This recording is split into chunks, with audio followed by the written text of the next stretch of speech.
하나님 나라의 구속사를 완성하는 비밀이 다 담겨 있습니다. 요 500년 기적 안에, 마침 창세기 1장 1절 2절 안에 하나님의 구속사의 비밀이 다 담겨 있는 것처럼 창세기 1장 2장을 확장하면 이 500년 기적의 내용이 담겨 있다는 거예요. 그러니까 500년 기적은 우리가 지금까지 어린아이가 자기 도시락을 드렸더니 많은 사람이 먹고 남았다. 그래서 여러분도 가진 것을 다 주님께 드리면, 다 드리면 하나님이 그걸 사용하셔서 많은 사람들에게 유익하게 되고 당신이 높임을 받을 것이다. 이런 승진하고 부자되고 그런 내용으로 우리가 들어왔지 않습니까? 그런데 그렇지 않습니다.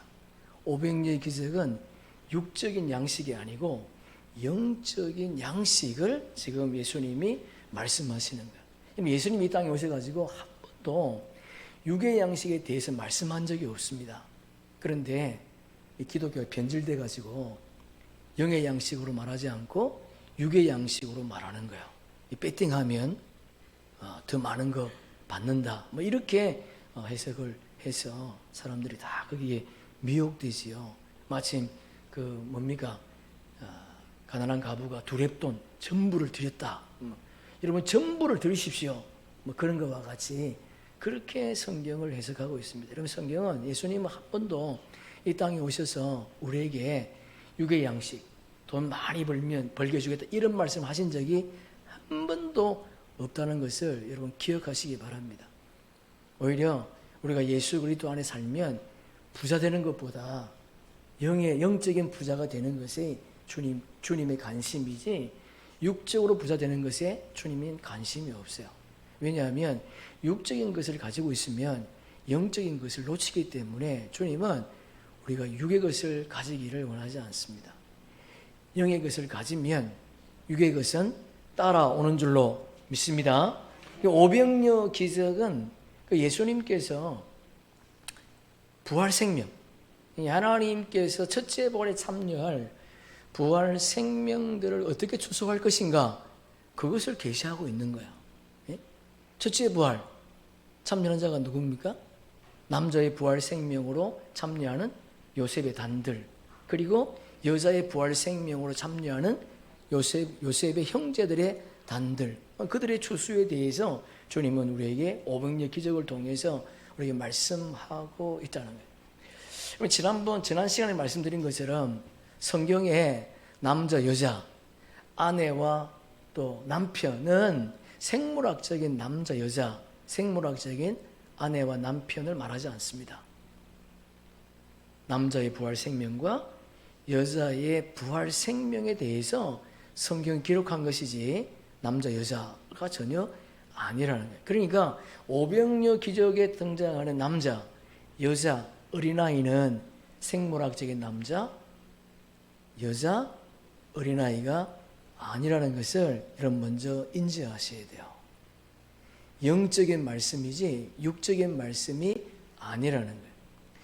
그러니까 우리 500여 기적을 살펴보기 위해서는 500여 기적 전후에 어떤 사건이 있었는가를 살펴보면 예수님은 여호와의 7절기를 말씀하고 있는 거구나 그것을 알 수가 있습니다. 여러분 성경 한번 찾아보세요. 마태복음 14장 한번 펴보세요.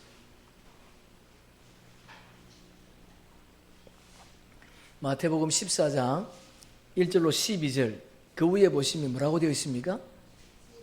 세례 요한의 죽음, 순교죠. 세례 요한이 죽었어요. 누가 죽였습니까? 헤롯이 죽였어요. 헤롯이. 500년 기적 사건 이전에 세례 요한의 죽음이 있어요. 세례 요한이 누구예요? 율법의 마지막 선지자. 율법의 마지막 선지자의 죽음 이후에 500여 기적이 있었다는 거예요. 그래서 마태복음 14장 13절 21절에 보시면 500여 기적에 대해서 기록해 놨습니다. 맞습니까? 네. 그리고 그 뒤에 마태복음 14장 22절부터 23절에 보시면 500여 기적이 끝난 후에 디베라 바다에서 베드로가 물 위를 걷는 사건이 기록이 되어 있어요. 베드로가 물을 걷는 사건을 기록한 이유가 뭔가 하면 나팔절에 하나님의 아들들이 휴거될 것을 계시하는 거예요. 자, 그런데 마태복음 14장 25절부터 31절에 보시면 베드로가 물 위에 걸어가다가 어떻게 됩니까? 빠져버려요. 왜 베드로가 물에 빠집니까? 이유가 뭐예요? 아직 오순절이 임하지 않았으니까. 오순절이 임해야, 성령이 임해야 휴거가 되는 것이지, 성령이 임하지 않고서는 휴거되지 않습니다. 그러니까 물 위를 걷는다고 하는 것은 그 휴거되는 사건을 계시하는 내용이에요. 그리고 그 사건이 끝난 이후에 어떤 사건이 있는가 하면 질병이어 기적이 기록이 되어 있어요. 질병이어 기적은 예수님이 속죄절에 시온산에 재림하셔서 하나님의 종들 14만 4천을 추수하는 구속사의 비밀을 여기다가 담아놓은 거예요. 그러니까 세례 요한의 죽음, 그 다음에 오병이어의 기적, 그리고 베드로가 물을 걷는 사건, 그 다음에 질병이어의 기적, 이것을 연결해야 오병이어의 기적이 어떤 사건인 것을 알 수가 있는 거예요. 그래서 성경은 이를 기록해 놓은 겁니다. 여러분, 성경이 아무렇게나 이렇게 기록된 게 아니에요. 순서가 그냥 마지막 자기 마음대로 기록된 게 아니란 말이에요. 왜 이렇게 기록했어요? 왜 이렇게 기록했습니까? 이 사건을 통해서 하나님이 뭘 계시하시려고? 여호와의 칠절기의 비밀을 우리에게 가르쳐 주시려고 이렇게 기록해 놨습니다. 중요한 것은 오병이어의 기적은 사복음서에 다 기록이 되어 있어요. 그러니까 오병이어의 기적은 사복음서를 다 연결해야지만이 온전한 계시의 비밀을 알 수가 있습니다. 그것을 우리가 한번 이제 보면서 한번 찾아보려고 합니다. 그러니까 여러분, 이 말씀을 들으면서 오병이어 이런 걸 제가 여러분이 말씀하려고 하는 게 아니에요. 주님은 때에 맞게 오시는구나. 그리고 여호와의 칠절기는 이미 창세전에 하나님이 계획하신 거구나. 그것을 여러분이 알라고 그러는 거예요. 여러분도 이 땅의 삶을 살아가면서 고민이 있겠지만은 저도 개인적으로 고민이 있어요. 왜냐하면 우리 공동체 안에는 혼의 생명이 있거든요. 혼의 생명. 아직도 껍질을 못 벗긴 혼의 생명들이 있어요. 그게 내가 할 수 있는 건 아니지만은 이 말씀을 전하는 이유는 여러분이 좀 깨달으라고. 지금이 그런 때구나 라는 것을 깨닫고 그에 맞는 삶을 살아야 되겠다라고 좀 결단하라고 제가 이 말씀을 전하는 거예요. 자, 마가복음 6장에 보시면 39절에 제자들에게 명하사 그 모든 사람으로 때를 지어 푸른 잔디 위에 앉게 하시니, 오병이어의 기적은 푸른 잔디에 있어요. 푸른 잔디. 이 푸른 잔디는 마지막 7년 환난의 시기에 피난처로 예비되는 고센 땅을 계시하는 고센 땅. 고센 땅은 우리가 알고 있는 것처럼 야곱의 남은 자손, 제사장과 야곱의 남은 자손들이 가나안 땅에 기근이 왔을 때에 하나님의 피난처로 예비한 고센 땅. 그 누가 예비합니까? 요셉의 단들이 강야 피난처를 예비해야 돼. 예비한 곳에 들어가야지만이 그곳에서 보호와 양육을 받을 수 있는 거예요. 그래서 이 요셉이 고센 땅을 예비한 것이요. 고센 땅은 애굽 땅이지만은 푸른 잔디가 있는 곳이라. 푸른 잔디가. 그럼 창세기 한번 보세요. 창세기 46장. 창세기 46장.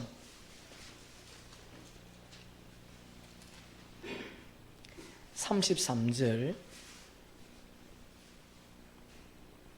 47장 1절까지 한번 읽어보겠습니다. 바로가 당신들을 불러서 너희 직업이 무엇이냐 묻거든 당신들은 이르기를 주의 종들은 어렸을 때부터 지금까지 목축하는 자들인데 우리와 우리 선조가 다 그러하니이다 하소서. 애굽 사람은 다 목축을 가증히 여기나니 당신들이 고센 땅에 살게 되리이다. 요셉이 바로에게 가서 고하되 이르되 내 아버지와 내 형들과 그들의 양과 소와 모든 소유가 가나안 땅에 와서 고센 땅에 있나이다. 목축, 그들은 뭐 먹습니까? 양과 소들이 뭘 먹어요? 풀을 먹잖아요. 그러니까 고센 땅이 어디라는 거예요? 푸른 잔디라는 거예요. 푸른 잔디. 그러니까 고센 땅, 그러니까 오병이어의 기적은 푸른 잔디에서 일어난 장소가, 오병이어의 기적은 일어난 장소가 푸른 잔디다. 라는 것을 우리가 알 수가 있습니다. 그럼 칠병이어의 기적은 푸른 잔디가 아니고요, 땅의 땅. 성경 그렇게 구분해 놨어요. 그러니까 여러분 성경 보세요. 참 재밌지 않습니까? 성경이 여러분이 여호와의 칠절기를 알면 이 성경을 읽어보면요, 참 재미가 있어요. 그게 꽉 다 끼워 맞춰, 다 끼워 들어가 있는 거예요. 예? 그리고 여호와의 칠절기를 알면 성경이 그렇게 재밌는 거예요, 여러분. 그럼 마태복음 15장 보세요. 마태복음 15장 35절, 15장 35절, 예수께서 무리에게 명하사 땅에 떡 7개, 그러니까 이 칠병의 기적이지요. 땅에 앉게 있대. 그 땅인데 33절 보세요. 33절, 제자들이 이르되 강야에 있어. 그 땅이 어디예요? 강야. 그러면 질문. 여러분, 고센 땅은, 푸른 잔디는 고센 땅을 의미한다면 이 땅은 어디를 의미할까요? 네? 강야? 그렇죠. 강야 피난처. 강야 피난처를 의미하는 거예요. 그러니까 여러분 이제 이게 빨리 적용이 돼야 돼. 강야 피난처. 자, 마태복음 우리 성경 보면서 14장 19절 함께 읽습니다. 무리를 명하여 잔디 위에 앉히시고 떡 5개와 물고기 2마리를 가지사 하늘을 우러러 축사하시고 떡을 떼어 제 아들에게 주시며 제 아들이 무리에게 주니 다 배불리 먹고 남은 조각을 12바구니에 차게 거두었으며 먹은 사람은 여자와 어린이 외에 5,000명이나 되었더라. 잔디 위에 남자가 몇 명 앉아 있습니까? 5,000명이 앉아 있대. 자, 여러분 성경 한번 찾아보세요. 마가복음 6장 41절, 마가복음 6장 41절. 예수께서 떡 5개와 물고기 2마리를 가지사 하늘을 우러러 축사하시고 떡을 떼어 제 아들에게 주어 사람들에게 나누어 주게 하시고 또 물고기 2마리도 모든 사람에게 나누어 주심에 다 배불리 먹고 남은 떡 조각과 물고기를 12바구니에 차게 거두었으니 떡을 먹은 남자는 5,000명이었더라. 예, 여러분 잘 보세요. 좀 이게 헷갈리면 안 돼. 떡을 먹은 남자 5,000명과 잔디에 앉아있는 남자 5,000명은 신분이 다릅니다. 무슨 말인지 알겠습니까? 떡을 먹은 남자 5,000명과 푸른 잔디에 앉아있는 남자 5,000명은 신분이 다르다는 거예요. 잔디 위에 앉아있는 남자 5,000명은 생물학적인 남자예요. 그런데 떡을 먹은 남자 5,000명은 남자의 부활 생명을 의미하는 겁니다. 남자의 부활 생명. 왜냐하면 남자의 부활 생명이 떡을 떼가지고 푸른 잔디에 앉아있는 남자들에게 주는 거예요. 그러니까 떡을 떼어준다는 것은 그들이 영원한 복음을 전한다는 겁니다. 이런 빛 때는 천국 복음이지만은 늦은 빛 때에는요, 영원한 복음을 전하는 거예요. 전하는 거. 그러니까 떡을 먹은 남자 5,000명은 그물을 던지는 어부인 남자의 부활 생명. 예? 그런데 잔디에 앉아 있는 남자는 물고기. 이해가 되시죠? 네, 이해가 안 되시면 여러분 이 말씀을 계속 들으십시오. 자, 마가복음 6장 44절에 보니까 중요한 단서를 우리 기록을 해놨어요. 떡을 먹은 남자는 5,000명이다. 그래 돼 있어요. 그러면 여자와 어린이를 뭘 먹었다는 거예요? 그렇지요. 여자와 어린이는 떡을 먹은 것이 아니고 물고기를 먹었다 그런 말이에요. 그 물 안에 못된 물고기와 좋은 물고기를 계시하는 거예요. 자, 마태복음 13장 우리 함께 읽어봅시다. 그 물에 가득함에 물가로 끌어내고 앉아서 좋은 것은 그릇에 담고 못된 것은 내 버리느니라.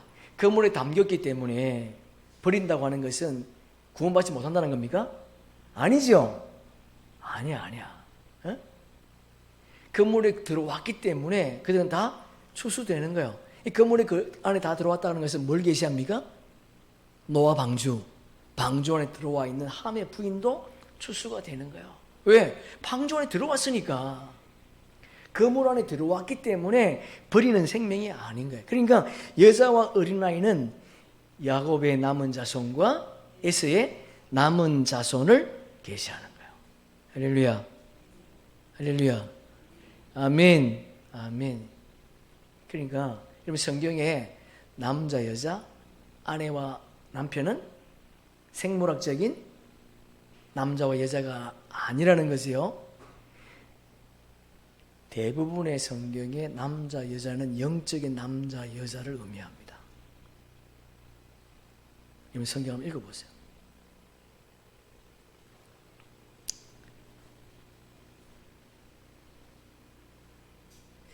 그러니까 앞에도 말씀드린 것처럼 이 오병이어의 기적은 사복음서와 연결을 해야지만이 이 기적 계시를 분명히 알 수가 있다는 거예요. 그러니까 오늘 이제 여러분 집에 가셔서 마태, 마가, 누가, 요한복음에 기록되어 있는 오병이어의 기적을 한 장으로 프린트 해가지고요 딱 붙여놓으세요.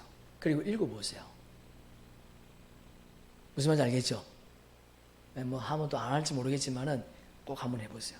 자, 1절 보니까 그 후에 예수께서 디베랴의 갈릴리 바다 건너편으로 가시매. 오병이어의 기적 행하신 장소가 어디라고요? 갈릴리래. 이것도 계시입니다. 계시.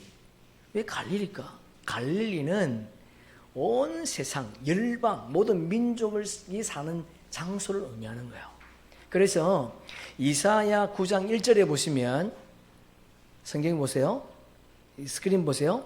요단 저쪽 이방의 갈릴리를 영화롭게 하셨느니라. 갈릴리를 이방의 갈릴리라 그래서 이방의 갈릴리. 또 마태복음 4장 15절 함께 읽습니다. 스불론 땅과 납달리 땅과 요단강 저편 건너길과 이방의 갈릴리요. 이 갈릴리는 어디예요? 가나안 땅. 가나안 땅임에도 불구하고 갈릴리를 이방의 갈릴리라 그랬다는 거예요. 이게 무슨 말입니까? 그러면 갈릴리에는 유대인과 이방인들이 함께 살고 있다는 거예요. 갈릴리는 열방이 사는 장소다. 그곳에서 예수님이 오병이어의 기적을 행했다는 거예요. 여러분 남자, 여자, 어린아이가 성경에 나오는 나중에 뒤에 보면 153마리 연결되는 거예요.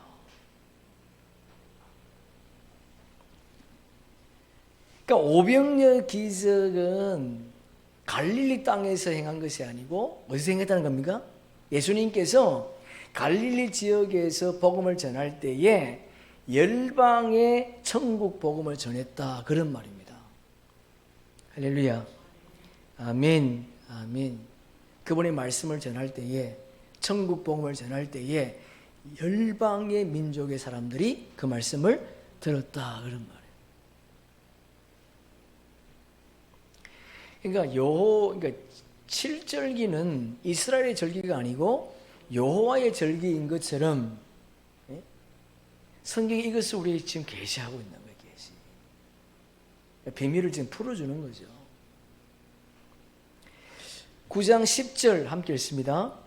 사도들이 돌아와 자기들이 행한 모든 것을 예수께 여쭈니 데리시고 따로 베세다라는 골로 떠나 가셨으나 누가복음 10장은 오병이어의 기적을 기록해놔요. 누가가. 그 오병이어의 기적을 어디서 행했는가 보니까 베세다에서 행했다. 베세다. 이 베세다에 누가 살고 있는가 하면 베드로, 야고보, 요한, 안드레, 빌립이 사는 곳이에요. 그런데 이 베세다라고 하는 것은 어부의 집이라는 뜻입니다. 어부의 집. 그 어부가 누구예요? 하나님의 아들들, 건물을 던지는, 천국 복음을 전하는 하나님의 아들들.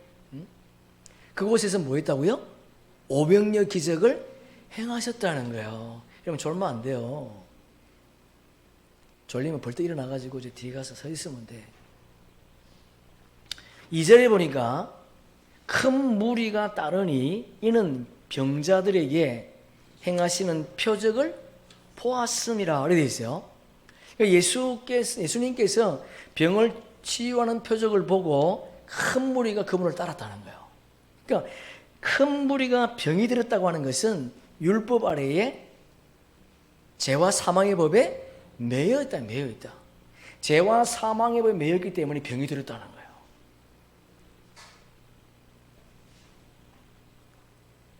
죄와 사망의 법에 매여 있기 때문에 병이 드는 상태다. 에어컨을 트세요. 에어컨을. 네, 정신 빠져들게. 자, 3절 4절에 보시면, 본문 3절 4절에 보시면 예수께서 산에 오르사 제자들과 함께 거기 앉으시니 마침 유대인의 명절인 유월절이 가까운지라. 여러분, 오병이어 기적은 갈릴리 지역에서 행했어요. 근데 오병이어 기적을 행할 때가 언젠가 하면 언제요? 유월절이 가까운 때. 유월절이 가까운 때에 오병이어 기적을 행하셨다니. 오병이어 기적, 유월절이 가까이 왔다고 하는 것은 여자의 후손으로 오신 그 예수님이 십자가를 지실 때가 가깝다, 그런 말이에요. 그분이 화목제물로 죽임을 당할 때가 가깝다, 그런 말이죠. 그러니까 유월절에 예수님이 십자가 지심으로 말미암아 화목제물 되심으로 말미암아 하나님의 의를 성취하신 거예요. 우리가 요한복음 17장 말씀을 함께 나누지 않습니까? 요한복음 17장 예수님께서 유월절 십자가 지시는 이유가 뭐예요? 창세 전에 그분과 맺었던 언약을 회복하는 거. 창세 전에 그분과 맺은 언약을 회복함으로 말미암아 그분이 영화롭게 되었다. 창세 전에 영화를 회복하게 되었다는 거예요. 우리가 새하늘과 새 땅이 완성되면 창세전의 영화를 회복합니다. 할렐루야. 아멘. 아멘. 그분이 예수 그리스도가 하나님의 상속자인 것처럼 우리도 하나님의 상속자가 된다는 거예요. 그분의 영화를 우리가 회복해야 된다. 이 놀라운 일이 지금 우리 코앞에 지금 와 있어요. 우리 코앞에. 그러니까 예수님이 십자가에서 화목 제물이 되어 주심으로 말미암아 우리가 죄 사함을 받게 되었고, 그분이 십자가 지심으로 말미암아 새로운 산길이 열려버린 거예요. 성경 한번 찾아볼게요. 히브리서 10장 한번 찾아보세요. 363페이지. 히브리서 10장 14절. 히브리서. 그가 누굽니까? 예수님이죠. 그가 거룩하게 된 자들이 누구예요? 창세전에 그분 안에 있었던 생명들, 성령의 기름 부음을 받는 자들, 한 번의 제사로 영원히 온전하게 하셨느니라. 한 번의 제사가 뭐예요? 십자가 사건. 예수님이 십자가 두 번 지십니까? 아니죠. 한 번 지시는 거예요. 여보세요. 예수님이 우리에게 이렇게 말씀하셨잖아요. 자기를 부인하고 자기 십자가를 지라 그랬어요. 그럼 십자가는 지는데 많은 사람들 십자가를 져요. 근데 자기 부인이 안 돼. 지금도 많은 사람들 교회를 다니지만은 십자가는 져. 근데 뭘 안 한 거예요? 자기 부인이 안 돼. 자기 부인이. 그럼 그 십자가가 온전한 십자가입니까? 아닙니다. 자기 부인이 안 되면 자기 의가 드러나는 거예요. 자기 의가. 자기를 철저히 부인해야 하나님의 의가 드러나는 거예요. 그러니까 예수님이 십자가 지실 자기 의를 드러낸 게 아니잖아요. 예수님이 땅에 오셔서 내 뜻을 이루러 오신 것이 아니고 아버지의 뜻을 이루러 오셨다 그랬으니까 우리 자신을 철저히 부인하시고 그리고 십자가 지셔야 돼. 근데 우리가 이걸 헷갈려. 십자가 진 것 같아. 그런데 자기 부인이 안 된 사람이 있어요. 말씀이 안 들어와. 이걸 기억하셔야 돼. 이게 별거 아닌 것 같지만 이번 속죄절이 끝나면 끝납니다. 이번 속죄절이면 여러분 끝난다니까요. 자기 부인할 시간이. 그러니까 예수님이 영원히 온전하게 하셨다. 예수님이 십자가에서 자신을 화목제물로 드림으로 말미암아 거룩한 자들이 한 번의 제사로 영원히 온전하게 되었다는 거예요.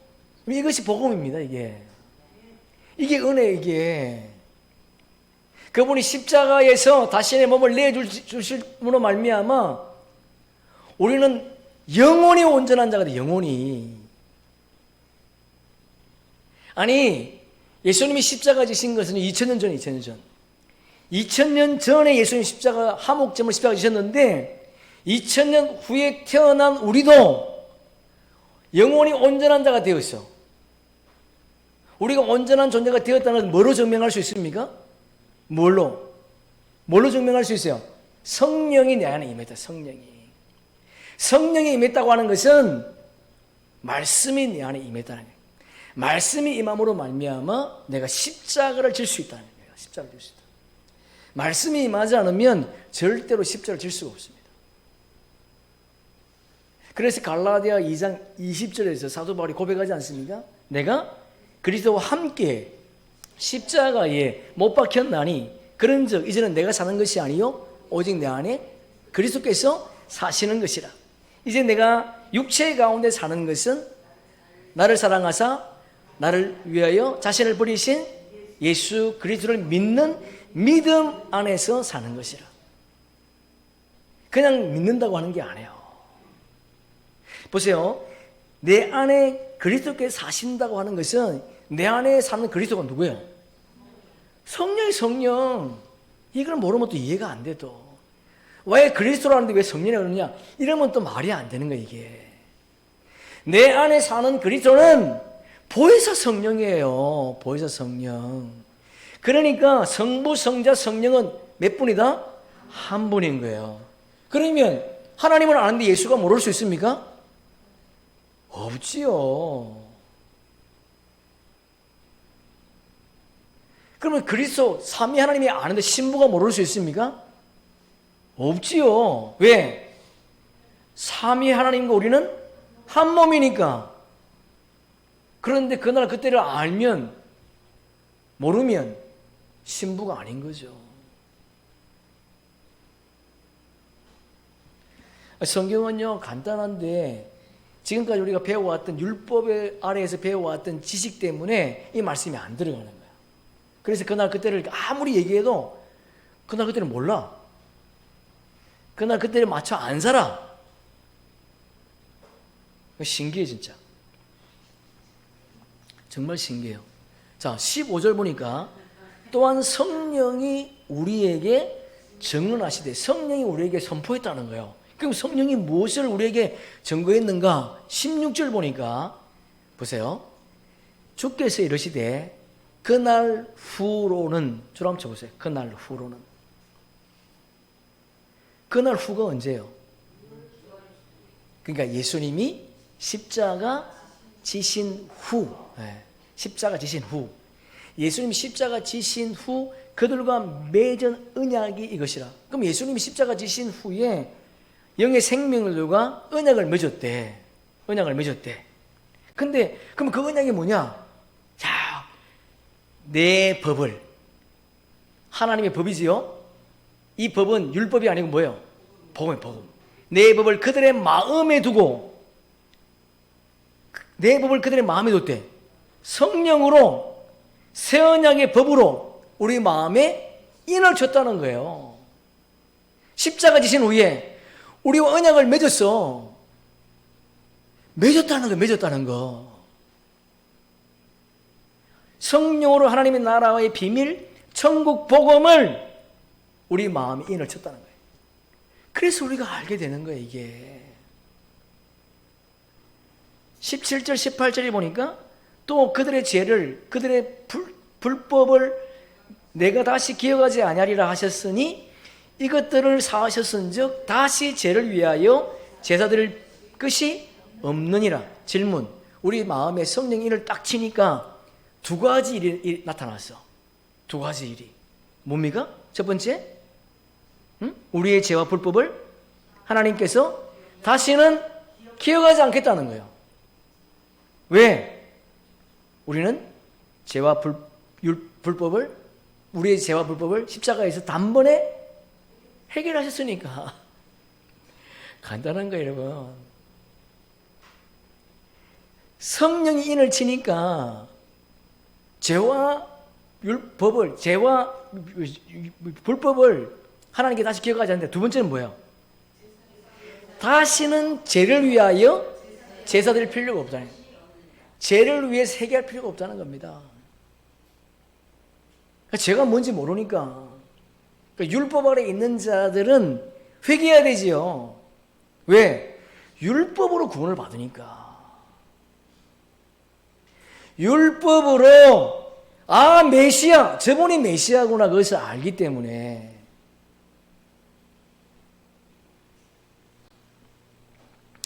우리는 영의 생명들은요, 창조주의 생명이기 때문에 죄를 위해서 다시는 제사 드릴 필요가 없다는 거예요. 그럼 죄가 언제 존재했습니까? 창세 전입니까? 창세 후입니까? 창세 후제, 창세 후. 우리는 창세 전의 생명이기 때문에 죄와는 상관이 없는 거예요. 창세기 1장 1절은 창세 후잖아요. 태초의 천지를 창조하시니라. 그리고 흑암이 있단 말이야, 흑암이. 그러니까 창세 전에 죄가 있었던 것이 아니고 창세 후에 죄가 있었기 때문에 우리는 죄와는 상관이 없는 존재라는 거예요. 이것을 사도 바울이 히브리서에서 해결한 거예요. 창세기 1장 1절 2절을 사도 바울이 히브리서 10장에서 9장과 10장 해결해 버렸어요. 그러니까 우리가 만약에 해결을 한다, 죄를 위해 제사를 드린다, 그럼 어떻게 되는 거예요? 그리스도를 대적하는 행위가 되는 거죠. 예수님은 이 땅에 오셔서 율법을, 복음을 완성하셨는데 다시 우리가 복음으로 율법으로 돌아가겠대. 예? Back to the 예루살렘. 갈 필요 없어요, 여러분. 우리 몰라서 이스라엘 갔지요? 갈 필요 없습니다. 토라가 중요한 것이 아니고 복음이신 예수 그리스도가 중요한 거예요. 19절 20절 함께 읽습니다. 그러므로 형제들아 우리가 예수의 피를 힘입어 성수에 들어갈 담력을 얻었나니 그 길은 우리를 위하여 휘장 가운데 열어놓으신 새로운 산길이요 휘장은 곧 그의 할렐루야 아멘. 예수님이 십자가에서 자신의 몸을 드림으로 말미암아 우리 죄의 문제를 해결하셨다는 거예요.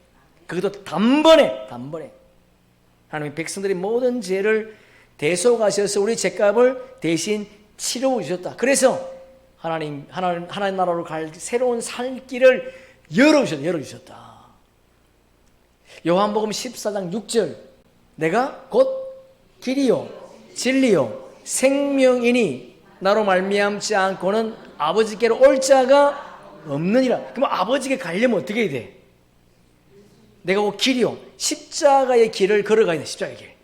내가 진리요 성육신의 진리의 말씀을 알아야 돼. 부활이요 생명의 부활이 되어야지만이 아버지께로 갈 수 있다는 거예요. 아버지께로. 그래서 이거를 성령께서 이미 우리에게 부어주셔서 우리가 알게 되었다는 것을 우리가 기억하시면서 이 마지막 시즌에 예수 그리스도의 십자가를 든든히 붙잡고 십자가를 자랑하면서 걸어갈 수 있기를 바랍니다. 십자가는 눈물 고통이 아니에요. 사도 바울이 왜 십자가를 자랑한다 그럽니까? 그럼 미쳤지. 눈물 고통이면. 사도 바울은 내가 오직 자랑할 것이 십자가밖에 없다는데, 사도 바울이 십자가 부활을 선포하니까 사람들이 뭐라 그래요? 저 이단이래, 이단. 사도행전에 보면 사도 바울이 십자가 부활을 보고 부활을 전하니까 저 이단이래. 그러니까 여러분 보세요. 십자가와 부활을 바르게 알면요, 우리를 사람들이 이단이라고 합니다. 바꿔 말하면 사람들이 십자가 의미가 뭔지 부활의 의미가 뭔지 모른다는 거예요. 성령이 임하지 않으면 부활의 의미가 뭔지 모릅니다, 여러분. 그러니까 제 아들이 3년 6개월 동안 예수를 따라다녔지만은 예수님이 부활했다는 소식을 들어도 어디로 가요? 고기잡이 하러 가요. 부활을 안 믿는다니까요. 부활을 못 믿어. 부활은 다시 사는 거 아닙니다, 여러분. 여러분이 여기 깨어나는 거예요. 부활이라는 게 그냥 그게 부활이야. 그럼 뭐 그게 아닙니다. 꼭 여러분이 부활 생명 되기를 바랍니다. 5절에 보니까 예수께서 눈을 들어 큰 무리가 자기에게로 오는 것을 보시고 빌립에게 이르시되 우리가 어디서 떡을 사서 이 사람들을 먹이겠느냐 하시니, 지금 예수님은 생명의 육신의 떡을 말하는 겁니까? 아니면 영의 떡을 말하는 겁니까? 영의 떡을 말하는 거지요. 근데 빌립은요? 예? 빌립은 영의 떡이 아니고 생명의 양식이 아니라 육의 양식을 지금 생각하고 있는 거예요. 그 이유가 뭡니까? 예? 그래, 성령이 임하지 않았으니까. 아직 빌립에게는 성령이 임하지 않았어. 그러니까 예수님이 500의 기적을 증거할 때에는 율법시대. 예? 그러니까 그들은 첫 언약의 말씀 율법을 먹고 묵은 곡식을 먹고 모두가 다 죄와 사망의 법에 매여가지고 종로로 하고 있을 때이기 때문에 생명의 양식을 전해도 그들은 알 수 없었다는 거예요. 근데 중요한 것은 그들이 하나님, 그 우상을 섬기면서도요, 예? 하나님을 섬긴다고 말했다는 겁니다. 그럼 예수님께서 뭐라 그래? 내가 한 번도 나 율법을 섬기지 않았다, 그렇게 말씀하지 않습니까? 그죠? 그들은 우상을 섬기고 있음에도 불구하고 하나님을 섬기고 있다 그래. 우리 성경 한번 찾아볼게요. 출애굽기 한번 찾아보세요. 32장 4절 한번 보세요. 출애굽기 32장 4절. 자, 한번 읽어봅시다. 아론이 그들의 손에서 금구리를 받아 조각칼로 금송아지 형상을 만드니 그들이 말하되 이는 너희를 애굽 땅에서 주람쳐 보세 송아지 형상, 이는 너희를 애굽 땅에서 인도해 낸 너희의 신. 송아지가 하나님이라는 거예요. 맞습니까? 송아지가 하나님이래. 자, 7절 보세요. 7절 8절 함께 읽습니다. 여호와께서 모세에게 이르시되 너는 내려가라. 내가 애굽 땅에서 인도하여 낸 내 백성이 부패하였도다. 그들이 내가 그들에게 명령한 길을 속히 떠나 자기를 위하여 송아지를 부어 만들고 그것을 예배하며 그것을 제물을 드리며 말하기를 이스라엘아, 이는 너희를 애굽 땅에서 인도하여 낸 너희의 송아지가 누구라고요? 하나님이래. 그러니까 지금도 많은 사람들이 우상을 섬기면서 하나님을 섬기고 있다고 말하고 있다니. 지금도 누가? 이 땅의 재단에서. 그들은 복음을 모르기 때문에 우상을 섬기고 있는 거예요. 우상을 섬기면서도 하나님을 섬기고 있다라고 착각하고 있다. 그래서 예수님이 이 땅에 오셔가지고 맨 먼저 하신 말씀이 뭐예요? 마태복음 4장 17절에 보니까 회개하라, 천국이 가까이 왔느니라. 누구에게? 혼의 생명들에게. 그럼 6장 24절 한번 읽어봅시다. 마태복음 6장 한번 찾아보세요. 마태복음 6장 24절. 자, 함께 읽습니다. 마태복음 6장 24절. 한 사람이 섬기지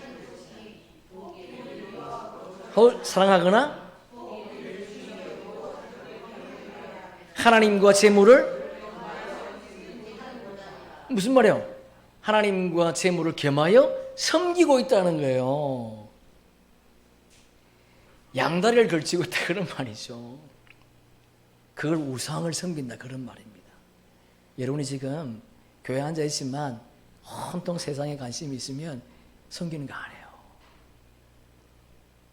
여러분 머리에 나팔절, 속죄절, 초막절 딱 인지가 되어 있습니까? 안 되어 있잖아요. 나팔절, 속죄절, 초막절 인지가 되어 있습니까? 그러면 그런 말이 나올 수가 없어. 세상의 소리가 나올 수가 없어요. 이게 안 돼. 그건 뭐라는 거지 지금? 하나님과 재물을 겸하여 섬긴다. 이런 우상을 섬기고 있는 거예요. 그럼 어디 가요? 둘째 사망에.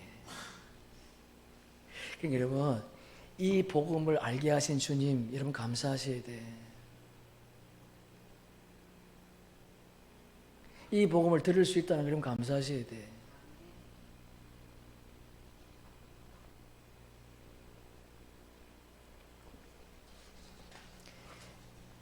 그러니까요 머리로 알지 마시고 마음으로 하셔서 좀 버리세요. 버리시라고. 아, 나 이렇게 가면 지옥 가겠네. 지옥의 쓴맛을 한번 보셔야 돼. 집에 가셔가지고 가스레인지 위에다가 소를 한번 얹어 넣으셔서 지옥의 쓴맛을 한번 보세요. 그리고 가지 마세요, 여기. 그거 안 가려면요, 지금 속죄절. 2025년 속죄절. 마지막 기회예요, 마지막 기회. 제가 이 복음을 몰랐으면 제가 미치겠죠. 우리 집사람이 말하더라고요. 나 미쳐. 이렇게 앉아가지고 우리 예배 드리는 게 미치지. 이건 뭐, 이 정상입니까, 이게? 아니죠. 이 복음을 알고 나니까 또 다른 걱정이 이게, 또 다른 걱정이. 함께 앉아있는 우리 식구들 다 강야 피난처에 가야 될 생명이 있는데 아직 인침을 못 받아가지고 못 가. 근데 인침을 받았다고 생각을 해. 너무 답답한 거야. 바로 지옥불이 앞에 있는데도 불구하고 아주 좋다 그래. 좀 정신 차리세요. 제가 그냥 하는 말 아닙니다. 정신 차리셔야 돼. 제가 말씀드렸잖아요. 우리 교회, 우리 여기 공동체 안에 혼의 생명이 있다니까요. 강야 피난처로 가야 되는데 못 갈 생명이 있다고. 정신을 바짝 안 차리면 여러분 열심히 헌금하고 봉사하고 헌신했지만은 지옥 갑니다. 그걸 내가 2부 시간에 말씀드릴게요. 우상을 섬기면서도 하나님을 섬기고 있대. 우리가 있잖아요. 여로보암 여러분 기억나? 여로보암 기억나? 여로보암? 여로보암이 단과 세겜 땅에는 뭘 세워요? 송아지를 만들어 놓고 하나님이다 하나님이다. 그러니까 여러분 안에 우상이 있을 수 있다. 우상이.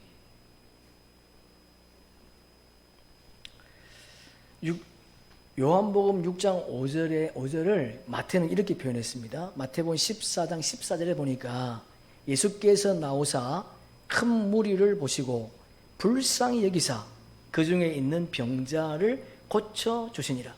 요한복음에는 큰 무리를 보시고 불쌍히 여겼다는 말이 없어요. 그지요? 그런데 마태는 불쌍히 여겼다.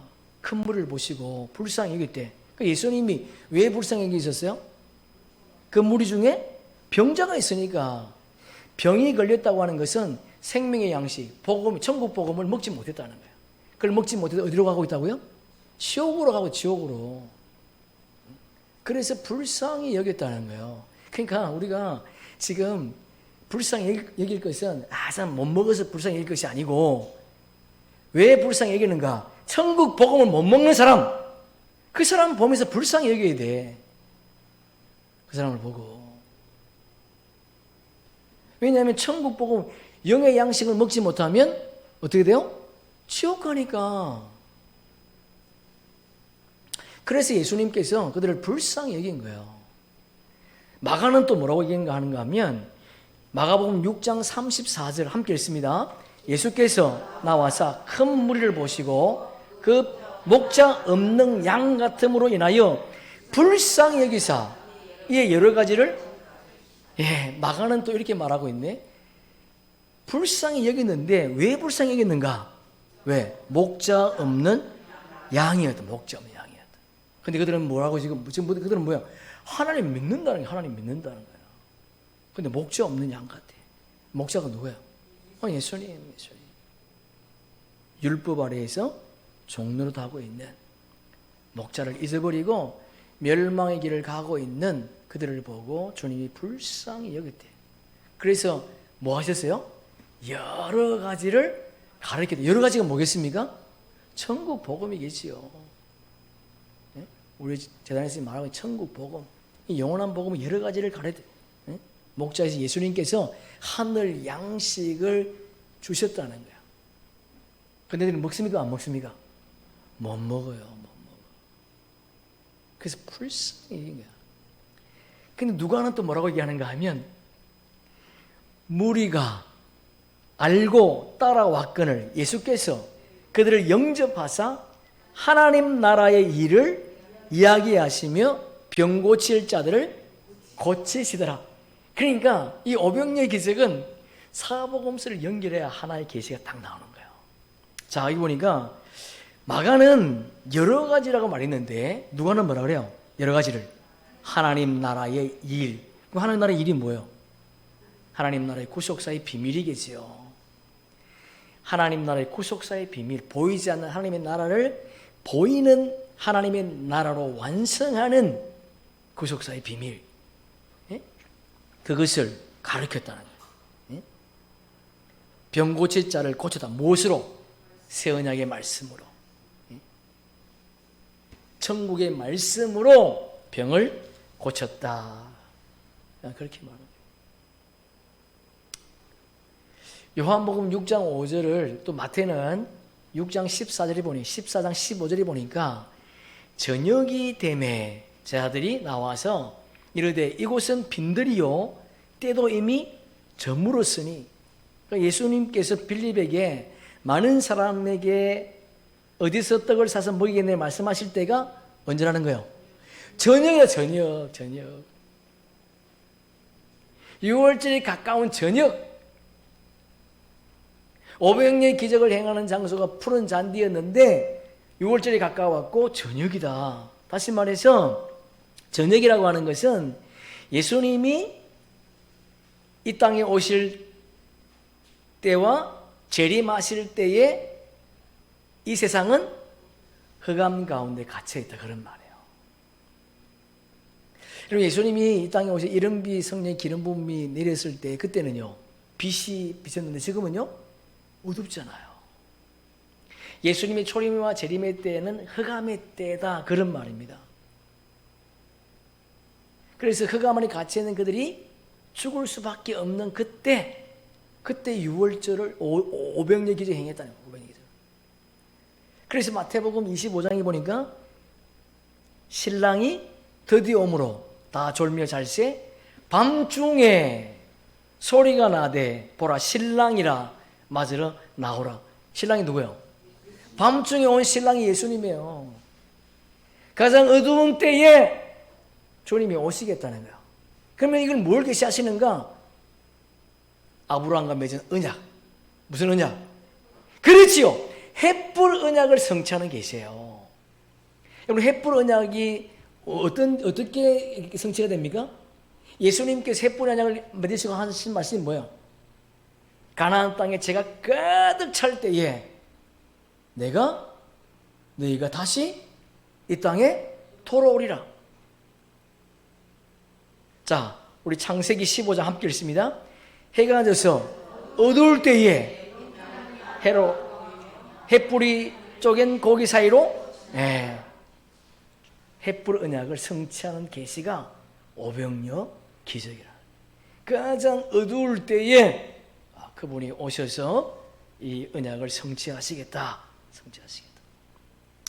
마가복음 6장 35절에 보니까 때가 저물어 가매 제자들이 예수께 나와 여짜오되 이곳은 빈들이요 날도 저물어 가니. 9장 12절 누가복음 9장 12절 보니 날이 저물어 가매. 예수님께서 오병이어의 기적을 행할 때에는 어두운 때, 해가 저물어 가는 때, 그때에 이 기적을 행하셨다. 마태복음 14장 15절 보니까 무리를 보내어 마을에 들어가 먹을 것을 사 먹게 하소서. 이게 요한복음 6장 5절이지요. 정신줄로 놓으면 안 돼. 마태복음 6장 14장 15절 또 마가복음 6장 46절 보니까 무리를 보내어 두루 촌과 마을로 가서 먹을 것을 사 먹게 하소서. 요한복음 6장 5절이에요. 자, 누가복음 9장 12절 함께 했습니다. 12 사도가 나와 여짜오되 무리를 보내어 두루 마을과 촌으로 가서 요함에 먹을 것을 얻게 하소서. 우리가 여기는 빈들입니다. 오병이어 기적을 행하는 때는 저녁에 저녁. 그를 머무는 장소가 어디요? 빈들. 빈들이라는 건 무슨 말이야? 먹을 것이 없다. 먹을 것이 없기 때문에 요한복음 6장 5절에서 이 많은 사람들을 어디서 이 떡을 사서 모이겠습니까? 이 말을 지금 하고 있는 거지요. 그에 대해서 예수님이 6절 이렇게 말합니다. 본문 6절 이렇게 말씀하심은 친히 어떻게 하실지를 아시고 빌립을 시험하고자 하심이라. 이 시험은 뭐예요? 유혹이 아닙니다. 테스트. 우리 테스트. 유혹은 빌립이 어떻게 반응하는 시험하셨다. 그러니까 빌립은 성령의 기름 부음을 받지 않았기 때문에 예수의 말씀을 이해를 못해. 그는 영의 생명이지만 성령의 기름 부음을 임하지 않았기 때문에 예수님이 하신 말씀을 들어도 듣지 못하고 깨닫지 못한다는 거야. 그런데 그는 영의 생명이야. 우리도 마찬가지죠. 우리도 묵은 곡식 아래 있을 때에 이 복음의 말씀을 몰랐어요. 그런데 늦은 빛 성령의 기름 부음이 임하는 이때가 되어가지고 영원한 복음, 천국 복음을 듣게 되었고 이 복음을 들음으로 말미암아 우리가 놀라운 율법의 종에서 복음의 종으로 나오게 되었다는 거예요. 할렐루야. 아멘. 사망 권세에 매여있던 우리가 생명과 성령의 법으로 나오게 되었다. 마지막 7절 함께 읽습니다.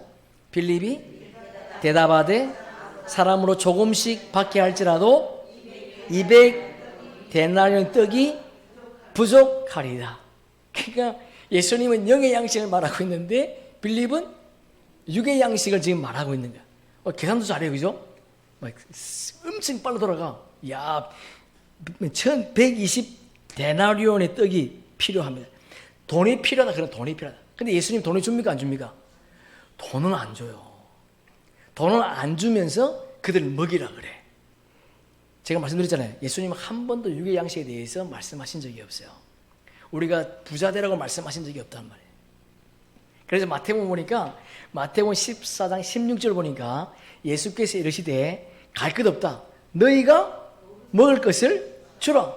200데나리온을 주면서 먹을 것을 주라 그런 것이 아니고 너희가 먹을 것을 주라.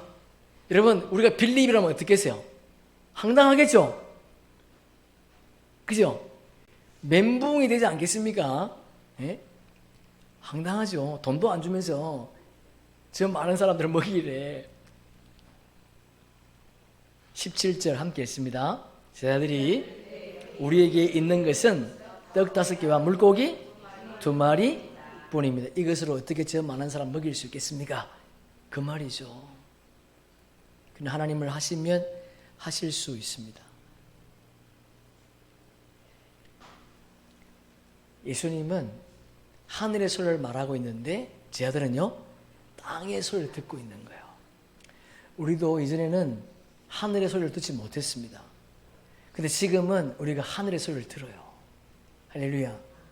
이게 은혜요, 이게 복인 줄 믿습니다.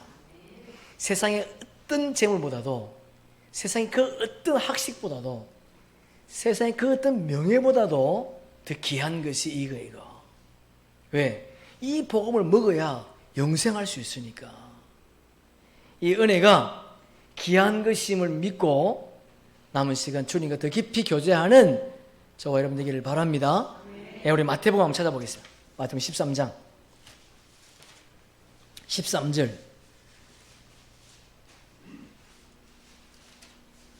마태복음 13장 13절.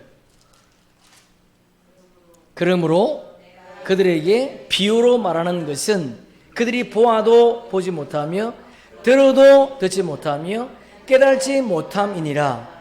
이사야의 예언이 그들에게 이루어졌으니 일러스되 너희가 듣기는 들어도 깨닫지 못할 것이요 보기는 보아도 알지 못하리라. 이 백성의 마음이 완악하여 그 귀는 듣기는 둔하고 눈은 감았으니 이는 눈으로 보고 귀로 듣고 마음으로 깨달아 돌이켜 내게 고침을 받을까 두려워함이라 하였느니라. 그러나 너희는 눈은 봄으로 너희 귀는 들음으로 복이 있도다. 내가 진실로 너희에게 이르노니 선자와 의인이 너희가 보는 것을 보고자 하여도 보지 못하였고 너희가 듣는 것들을 듣고자 하여도 듣지. 할렐루야. 아멘. 아멘. 이전에 다윗이, 이전에 노아가, 이전에 아브라함이 보고 듣고 싶은 것을 듣지 못했지만 그들은 우리는 지금 보고 듣는 자가 되었다는 거예요. 여러분, 이 복이 저와 여러분 가운데 있기를 예수님의 이름으로 축복합니다. 아멘. 아멘. 예, 여기까지만 하겠습니다. 한번 10분 쉬었다가 하겠습니다.